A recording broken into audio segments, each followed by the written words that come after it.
আমার দেশের কত ধনী আল্লাহ পাওয়ার জন্য মাহে রমজান আসলে মক্কায় দৌড়ায়, মদিনায় যায়, কয় মক্কায় নামাজ পড়বো, মদিনায় নামাজ পড়বো।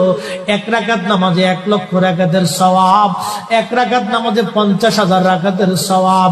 উমরা করে মক্কায় কাটায় সময় মদিনায় কাটায়, মক্কায় কোরআন খতম দিতে চায়, মদিনায় কোরআন খতম দিতে চায়।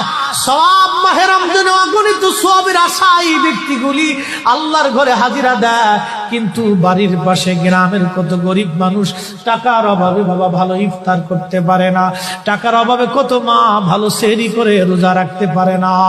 এই ধনীরা এই গরিব মানুষের ঘরে খাবার না দিয়ে আল্লাহরে পাওয়ার জন্য মক্কা মদিনায় দৌড়ায়। আল্লাহ ডাক দেখো বান্দা একবার মরে দেখ, কায়দা মতো জুতা দিয়ে পিটামো, আমার বান্দারা না খায় ইফতার করবে, আর তুই আল্লাহ পাওয়ার জন্য মক্কায় আইছো, এমন আল্লাহ আমি ধরা দেব না।